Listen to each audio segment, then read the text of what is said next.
Okay, here comes question number 4. We're almost there. Okay, so don't panic. Are we all ready? Question 4. What do you see as the biggest issue that small business owners face preventing profitable and profitability and growth? What's stopping us going forward, I suppose, is the key answer. Michelle, we might start with you. Thank you. Yeah, well, that's a good question, Michael, and I think probably one of the biggest issues at the moment is small businesses finding staff. It's a massive issue, and we're looking at different training programs with that, upskilling workers. So in the budget, we're looking at providing money for more apprenticeships and also giving businesses a 20% bonus deduction for training and upskilling employees. So around 3,600 businesses in Capricornia will be able to access that. Outside of that, also, we've been working hard on getting within the National Party an ag visa. And unfortunately, that has been held up a bit by some of the unions who didn't want people to come into the country to help, whether it be hospitality, agriculture. But we have done a free trade agreement recently with India, and that will be starting to rectify it because people are crying out for workers. But one of the things that is probably one of my favourite tax incentives that we have is the instant tax write-off. So you can get up to $150,000 instant tax write-off. And an example of that is Dominic Doblo at Doblo's Fruit Market. He built a great big cold room there. And he said, Michelle, you've got to come over and see this. And he said, this is great.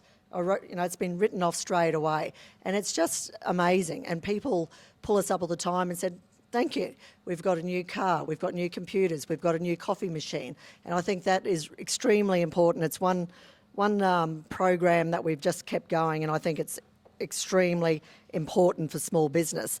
I've also been pushing a shop local program. So recently I'd spoken to a lot of businesses down East Street and William Street, and they were struggling getting people down there because of the shopping. People go to shopping centres, people shop online. So I got the Deputy Mayor, Councillor Fisher. He and I went down and took the media down there and encouraged people to go and shop local. And that's what I do. I shop local all the time. I don't buy online. I buy everything locally, and it's great for me because people say, oh, thanks Michelle, that dress that you were wearing the other day, I saw you on TV with it. So those sort of things really do work, and it encourages other people to actually shop local also. But during COVID, the federal government put significant funds into keeping small business going, whether it was the job seeker, job keeper. We kept people going, and particularly in the hospitality sector where we supported businesses to keep their employees going. So I encourage people to, find work.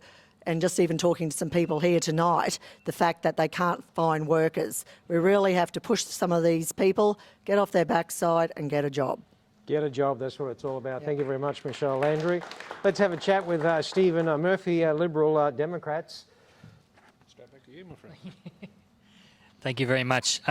So the biggest issues, number one, which affects not just business but everyone in this country, which is the rising debt and our economy spiralling out of control.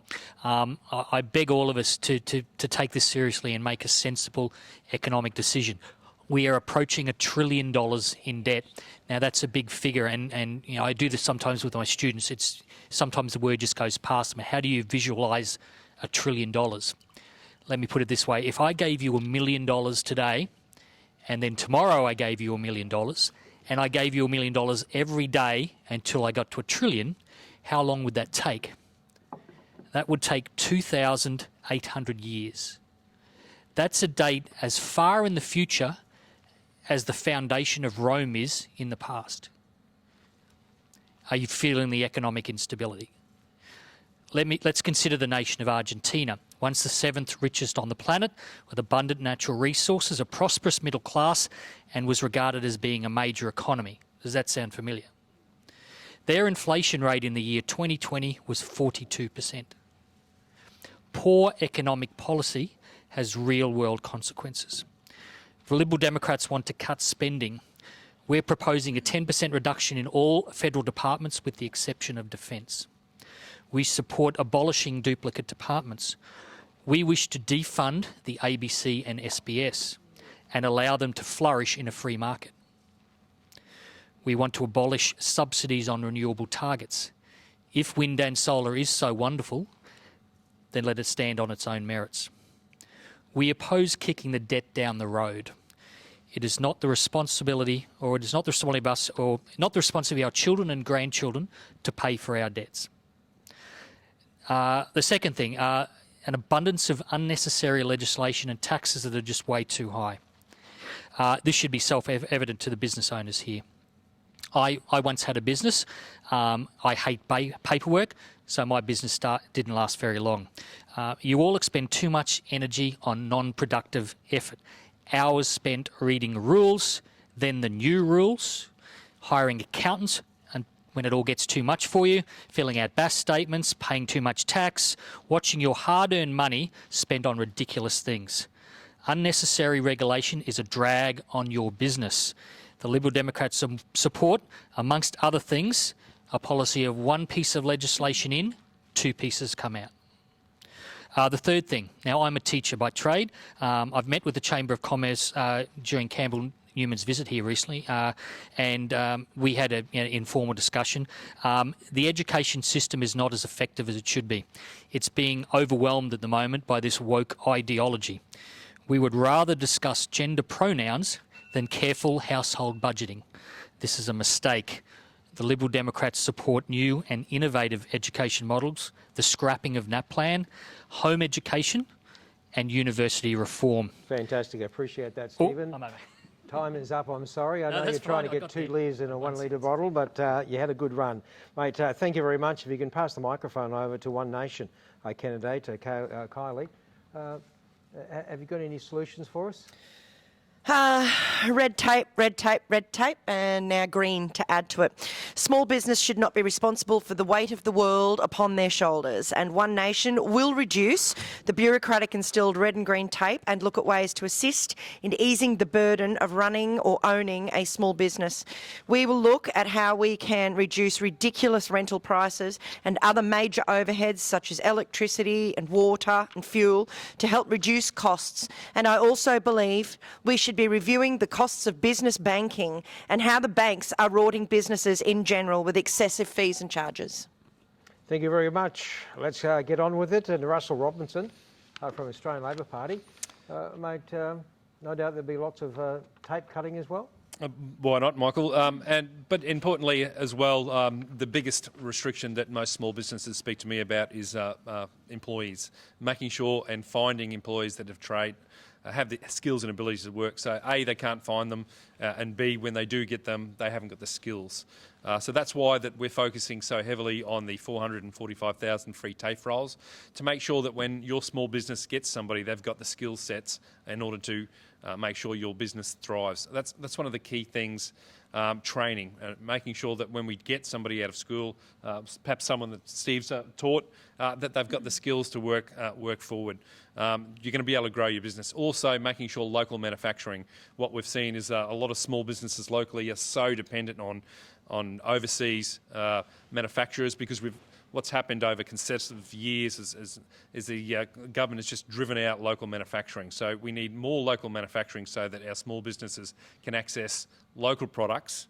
That'll grow our economy. It also provides more employment and it gives them a more competitive edge. If they're not completely reliant on overseas products all the time, it's what we're seeing all the time. I was in a pet shop just yesterday with people complaining about prices simply because the pet shop owner had to, if you can believe, buy dog beds from China. It's just something that no one's doing here, and it's because they couldn't get the raw products. So these are the things that we need to fix. We fix these by building locally, training locally, and employing locally. That's what's important, and that's what will unleash our great small business sector. Appreciate that, mate. Thank you very much. And there are dog beds made in Australia, but people aren't prepared to pay the full price. Nathan, of course, from the United Australian Party. Growth, that's what it's all about. Yeah, growth is what it's all about, but let's remember what no one is talking about. This is not a normal election. My grandfather was an honorary party of the Labor Party, honorary member. I'm immensely proud of that heritage. My father was a Liberal Party member. He's resigned. He's no longer a member of the Liberal Party. Why? Because this is not a normal election. We are facing the largest debt that we have ever faced in this nation. And no one's talking about a plan of how to attack that debt. So what is the biggest issue that small business owners face? Well, there are many you can say, but what will you do when the local rates rise here? What will you do when your home, which you are leveraging as part of your business and with the banks, and the home loan rates goes up? The RBA is saying that after the election, towards the end of the year, 4 to 6 times the rate will go up. What will you do when your customers can't pay their own home loans? We are facing the biggest crisis. One of the things that we are looking at to pay back that debt is putting a 15% export licence on our iron ore. 80% Asian market, 80% of the iron ore, we resource the Asian market in this area. And we know, yes, they're invested in other places, but it will take them decades to get up to where we are as far as our production. If we put 15% export licence on that, we can pay back the debt in 20 years. Why is this relating back to small businesses?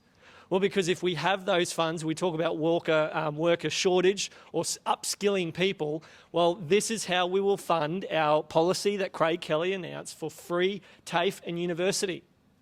The price of university and TAFE is going up. I was talking to a young bloke, he's working out of the mines. And his friend, who is a dentist and is just about to be offered maybe a partnership in the dentist. And he said, Nathan, you've got to understand, I've been educated, but now 46% tax is going out of my wage before I've even seen it. These are young Australians who are being told, hey, you can get a house. We'll give you a grant. Okay, well, it's great to have a grant, but what if the interest rates keep climbing? What if they get to 7%? If they get to even just 5 or 6%, 60% of Australian homeowners will be in financial crisis or default on their loans. These are your customers. These may even be you. If it goes to 7%, 80% of Australians will be struggling financially and default on their loans. 80%. What's the biggest thing facing small businesses? It's our debt. It's your home loan. It's your leverage to fund your business. It's your customers. It's our area. The future of Central Queensland, of Capricornia, is at stake. And Fantastic. I'm asking you, I appreciate that. vote Thank you United very much Australia for your Party. time. We have the plan It's to doom fix and gloom. it. Thank you very much, mate. No, we have a No. plan What to I'm fix saying it. is, It's I not just doom and hope there's a gloom. good ending to that story. Sunshine and lollipops so- if we hit back against that debt. Okay then, mate. Fantastic. Paula, from the Informed Medical Options Party. Have you got some good news for us?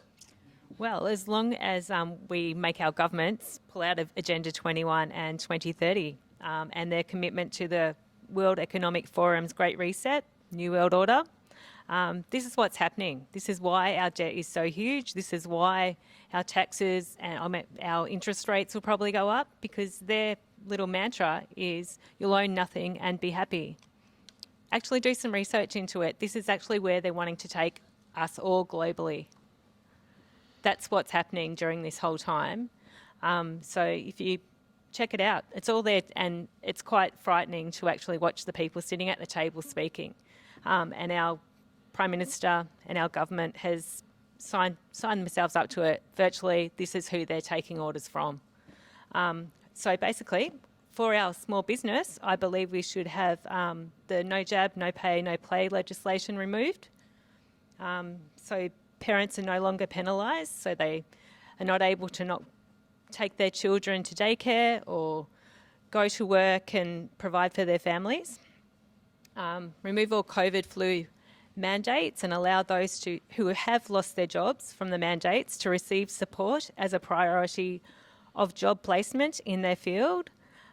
This is why there are a lot of businesses, especially in hospitality, that are lacking staff. A lot of people know that this COVID vaccination is only in a trial phase. It's actually the most largest clinical trial ever performed globally, and that doesn't finish until 2023. So they have no scientific evidence to actually see what's going to happen to everyone that's taken it.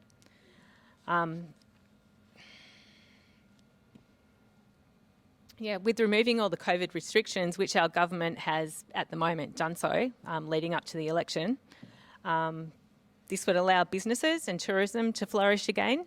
This would take a lot of that pressure off, a lot of the pain off from all of us if we could just get back to work, get back to life.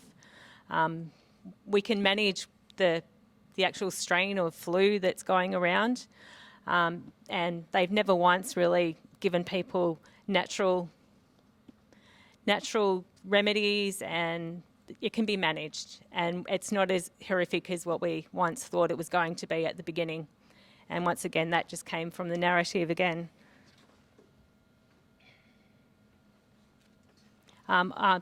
Informed Medical Options Party is not a anti-vax group, which has been labelled. I have been labelled before in 2020, straight up by media as an anti-vax person. My kids are fully vaxxed.